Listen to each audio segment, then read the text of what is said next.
Today I got this request that some students want me to refresh their analytical chemistry part of inorganic chemistry. So we done inorganic chemistry already, but the analytical part is little complicated for students, so they asked me to do a little revision of that. So this is for 2020. This part is for students who done already inorganic chemistry, and this actually is a revision only. So the analytical chemistry we divide into two different parts. Those two are quantitative analysis and qualitative analysis. Qualitative analysis part is easier. Quality, maybe the color, maybe the turbidity, maybe the complex formation, something physically we can identify. Those are the qualitative methods. But the quantitative analysis, we measure something, either number of moles, either mass. So we measure something, the concentration. Okay. So the qualitative analysis we divide into three different parts: gravimetry, titometry, and job plot. Gravimetry, titometry, and job plot. Gravimetric method is we simply precipitate the ion of interest and then we get the mass of the precipitate by knowing the molar mass. Mass divided by molar mass is the number of moles. Then knowing the number of moles, and if you know the initial concentration, then initial volume, we can calculate the concentration. So that is the gravimetric method. Here I have explained a very simple method to find the concentration of sulfate in a given solution. What do we do? So we can get a known amount of the volume, then we are adding excess barium chloride to that. If it has some other anions which can make precipitates, to precipitate them we add nitric.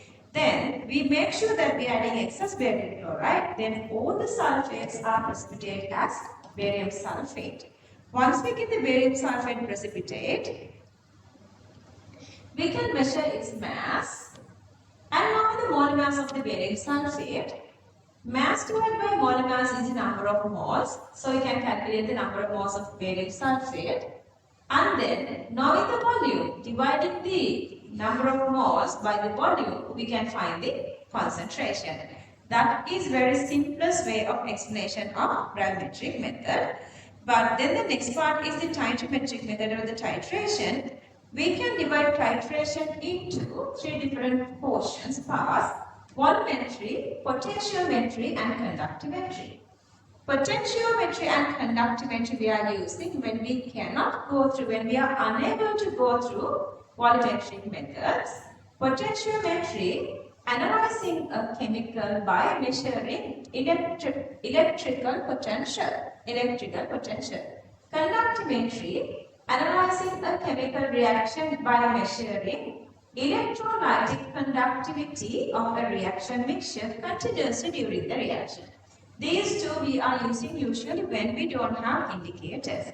So the part that you guys are doing here is the volumetric part. In there we divide that into three different parts. Neutralization, you guys know acid-base reactions. Redox, you know that oxidation and reduction involving, and the precipitation, which we are making a precipitate. Redox part is the part we are concentrating here, dividing into two different parts, normal and iodometry. Conditions that should be fulfilled in titometric analysis. Okay, a couple of titration methods are here. So the very first one, there must be a simple equation that you have to write to get these titration concentrations. And the reaction is supposed to be really faster, like considerably faster. And there's supposed to be some sort of a method, physical method or either indicator that we can find the end point or the equivalence point of the titration. Okay, there are a couple of points that you have to know, couple of terms that you have to know when you are going with titrations. And these are the terms used in titrations. Okay, I'm not going to go through everything. Then this little revision become really longer. Anyway, I'm just going to give you guys a little introduction here. Pipette. Pipette is the one which we are introducing the solution to titration class. which we can measure exactly the amount what we need. Let's say 25, then this has become 25.00 cubic centimeter. So, to the pipette, we are filling titrant or analyte. And this is the burette. To the burette, we are filling titrant. This is T and this is D. Okay? Titrant or the standard solution, the solution which we know the concentration. And then the volume we are measuring from the burette is called titer or burette reading. Titer or burette reading. This is the titration flux. Okay, these are the steps these are the words that you will know in these terms. Titrant, the substance being titrated with to find the concentration. So this is the unknown one, titrant or analyte. Titrant, the reagent of known concentration of the standard solution. Titer means the volume of this required to endpoint, that is called actually the burette reading. Then other two terms that you need is the endpoint and the equivalence point. Then endpoint, the point at which a clear visual change can be observed. Endpoint is the point that a clear visual change can be obtained. Equivalence point is the point theoretically reaction completes. Theoretically reaction completes. The point at which the reaction is completed is the equivalence point. Titration error is the difference between endpoint and equivalence point, because equivalence point is a point that theoretical reaction ending up, but then we have to add little excess of this burette solution to give the color change. Then it is add a little extra. Usually it's 1 drop, 0.05 cubic centimeter. That actually is the titration error.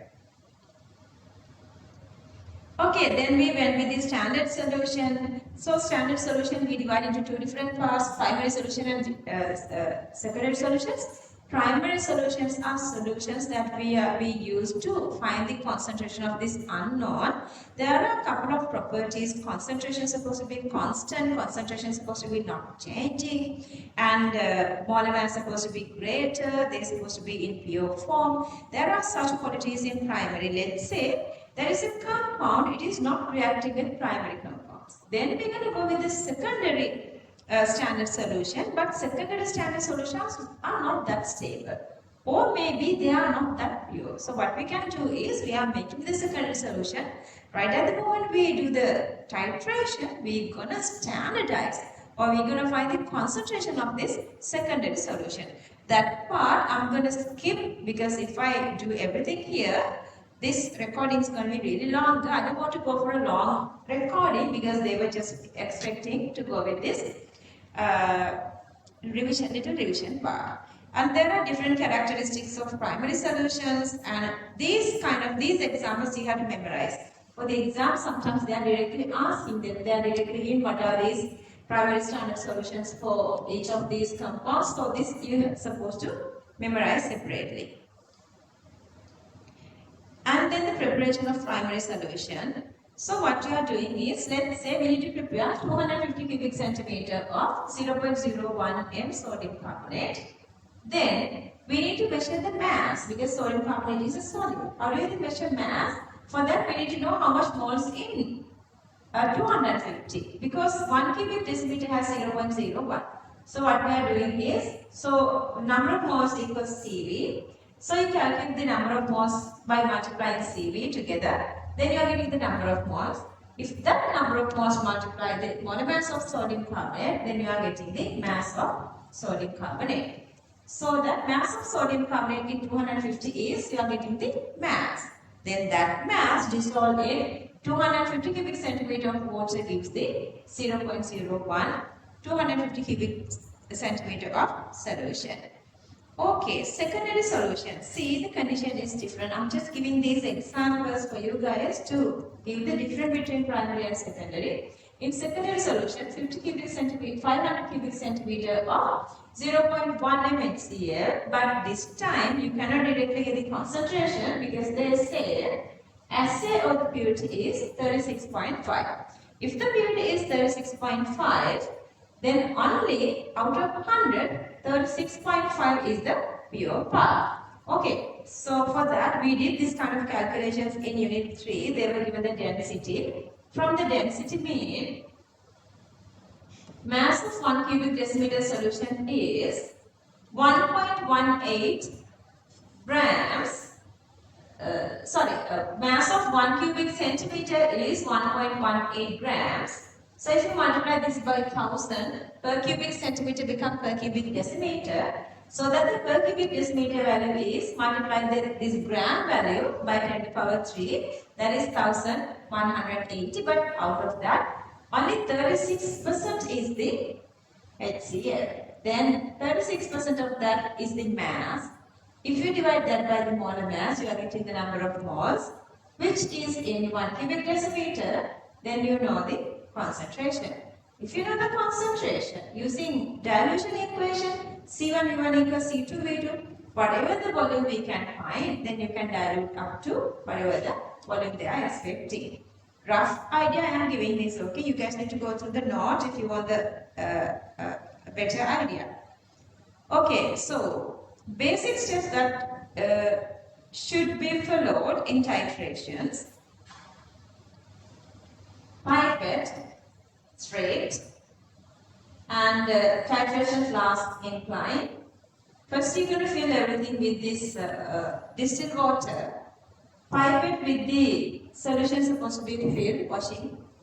Burette supposed to be washed with the solution to be filled by the titration flask on with the distilled water. Okay, so these are the steps. Wash the burette with distilled water and then the solution which is used to fill it. Then the pipette again the same way with the solution, with the distilled water and the solution to be filled.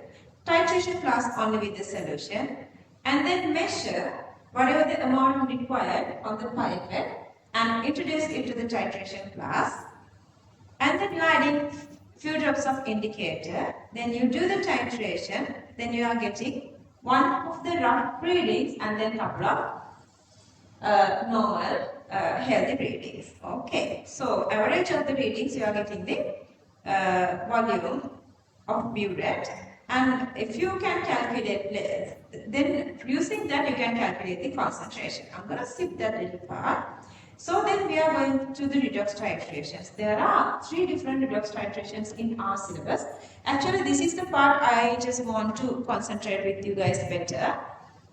Sodium oxalate and potassium permanganate, ferrous, potassium permanganate, ferrous, potassium dichromate. Okay, so these 3 different titration methods have different special facts that characteristic only to that one. As an example, if you go with the very first one, sodium oxalate and KMnO4, with the activation energy of this reaction is little greater, so we have to heat the system. If we heat the system, remember we cannot heat potassium permanganate, it's dissociating. So that we're going to heat sodium oxalate, so we have to give sodium oxalate to the titration flask. Then KMnO4 is acting as a self-indicator. Then the second method here, we are using Fe2 plus KMnO4. Fe2 plus is oxidizing to Fe3 plus. But Fe3 plus in the medium, making this complex with water, the color is yellow-brown. Then this is distilled into KMnO4. To avoid that, we have to add phosphoric acid to make ferric phosphate. Then the third one has the same issue. Plus, here the KMnO4. When you are using KMnO4, that is a strong oxidizing agent. A weaker acid would be enough as the facilitator of redox. But here, you don't have strong indicator potassium permanganate but the potassium dichromate, which is not as strong as potassium permanganate. So not only the phosphoric, but we are supposed to add another strong acid. Plus, this is not a self-indicator. So we have to add diphenyl amine kind of an external indicator to get the endpoint. So if you go through these 3, those are the special things to memorize, and also permanganate are stronger compared to dichromate, so you cannot use nitric or HCl. Those are going through oxidation with potassium permanganate, but for dichromate one you can use any of those acids. Okay, so if you go with the very first one, that actually is potassium permanganate and oxalate reaction. Potassium permanganate going from pink to colorless. Oxalate going from C2O4 2 minus to carbon dioxide. This actually is a standard solution. So usually the standard solution goes to the burette, but here we are getting two titration class because we need to heat it. So what we are doing is initially we add the sodium oxalate, and then we heat the system to reach to 60 degrees Celsius, easy to touch, and then we don't want the external indicator because the potassium permanganate goes from pink to colorless. When all the sodium oxalate finish here, next drop of potassium permanganate we are adding here makes the solution pink. So the color change, so that goes from colorless to pink, colorless to pink. Okay. So if you go with the calculation part, let's say we are taking sodium oxide concentration C moles per cubic decimeter, and let's say the burette reading is V. Then knowing and also we have taken 25 cubic centimeter exact the sodium oxalate. Knowing the volume, 25 cubic centimeter, and if you know the concentration of sodium oxalate, because this is a standard solution, we can find the number of moles of sodium oxalate. What is the next step? Next step is the stoichiometric equation. So then when it is stoichiometric equation, the connection between oxalate and permanganate and the stoichiometric ratio is 5:2. To get the permanganate, you have to multiply by 2 and divide by 5 the oxalate amount. Then you are getting the number of moles. The number of moles divided by the burette reading volume, you are getting the concentration. So that is the very first method. Then we talked about this. The second method, that is the reaction between potassium permanganate and Fe2 plus. Here the condition is MnO4 minus is converting to Mn2 plus, and Fe2 plus is going to Fe3 plus C. So Fe3 plus is making this ferric hexa-aqua complex, which is yellow brown. So that to avoid that, we are adding H3PO4 to the medium. So this is making FePO4, which is colorless. But still, that acidity is not enough to acidify this to medium, so we have to add acid like H2SO4. Then color change goes from again colorless to pink. So this is colorless and this is pink. Once all Fe2 plus is converted into Fe3 plus, the next drop of KMnO4 remain here being pink, giving the pink color to the medium. And again, if you go with the calculation, let's say standard solution here is potassium permanganate concentration is C, and let's say the burette reading volume is V. So you can calculate number of moles of potassium permanganate, and then the next step is the stoichiometric equation. So you have the equation here. MnO4 minus 2 Fe2 plus is 1:5. Then you can find the number of moles of Fe2 plus. Knowing the number of moles of Fe2 plus dividing by the volume gives the concentration. And then going to the last one, potassium dichromate and Fe2 plus. Here again, Fe2 plus is converted to Fe3 plus, so that you are adding phosphoric acid to avoid the color of yellow-brown hexa-aqua complex. But still, that acid is not enough. Last one is enough. Okay, last one potassium permanganate acid is enough. Here the acid is not enough because dichromate is not as strong as permanganate, so we can add H2SO4 as well. But still, this color change, like orange to green, this green color is not that prominent, consistent, clear, so that we need an extra indicator, that is the diphenyl amide. Once all Fe2 plus is converted to Fe3 plus. When the next group of potassium dichromate is added to the medium, this is reacting with diphenyl amide to give a purple color complex. So that here the color change goes from colorless to purple, colorless to purple. Okay. And then the calculation part, this time the standard solution is potassium dichromate. If you know the endpoint volume, from CV you can find the number of moles. If you know the number of moles of dichromic, 6 times of that is the Fe2 plus, then you can get the number of moles of Fe2 plus. If you divide that by the volume, you can get the concentration. Okay, I use very shorter method to explain you guys this little part, titrations, but there are a lot inside the theory you have to understand, go through everything really nicely. I am checking the time. Yeah, already 20 minutes. I'm going to go a little bit the aromatic titrations. Aromatic titrations are any reaction which is releasing I2 is called the aromatic or iodine block reactions. And here we use this method to find the concentration of these strong oxidizing agents. Okay, so what we are doing is we make a reaction between whatever this oxidizing agent. My oxidation agent here is KiO3. To that I am adding excess Ki. Reacting these two, it is releasing I2. That I2 is titrated with sodium thiosulfate. Medium acidified with H2SO4. Okay, so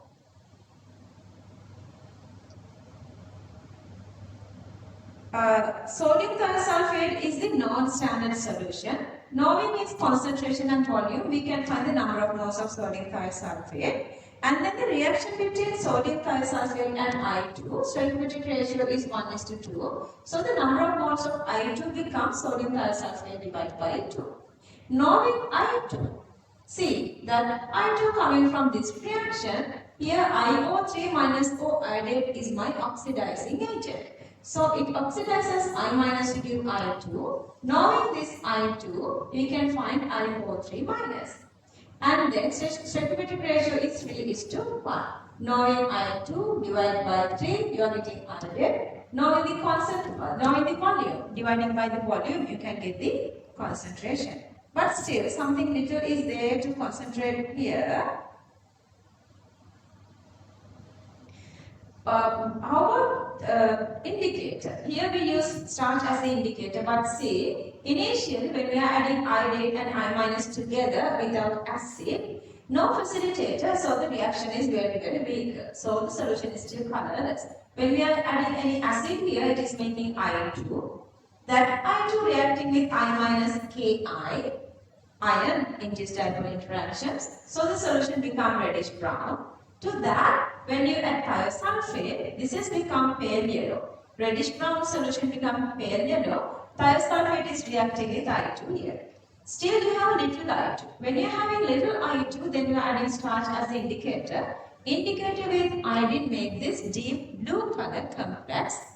So that when you are adding continuously thiosulfate, this I2 is reacting with thiosulfate. No I2 to join with or combine with starch, so that the color at the end point is the deep blue to colorless. When we are adding starch in iodometric titrations, we are adding starch at the later stages of the titration, because if we add it at the beginning, when I2 concentration is greater, this I2 makes a stable complex with starch, which is irreversible. You cannot get that I2 away to react with thiosulfate. So we titrate until the solution becomes pale yellow. Then only we are adding starch to get the deep blue. Then reacting continuously with thiosulfate, it is making this the solution become colorless. Okay, so that is the second method, titration. Then the continuous variation method. That here we are using like concentration gradient. Knowing the concentration of these, you can compare with the unknown concentration. Also, we can use this to find the stoichiometry of any reaction as well. There are a couple of more I have concentrated, remember. So if you know either concentration or the color, see, this is inorganic chemistry again. Ferric thiocyanate, blood red color. Ferric, salicylic, purple color. So if you know these colors, color range, if you know any unknown concentration, so we're going to treat them with the same reagents. If they are giving sort of a color in the middle of these reagents, so comparing the colors, you can identify the concentrations. So for that, we are using for now, this is ferric. We can do different colors for different anions and cations. Okay. This little part I did today, one of my 2026 students requested me to do a little refreshment of this inorganic analytical chemistry part, so that this part is for students who done the analytical chemistry part and they have this better knowledge of this theory. Unless otherwise that you guys wouldn't understand this one. So go properly with your theory note if you still did not understand this. Okay, I'm Dr. Asha Mathotaarachchi. If you're still not subscribing my channel, please subscribe. Bye. Take care, everybody.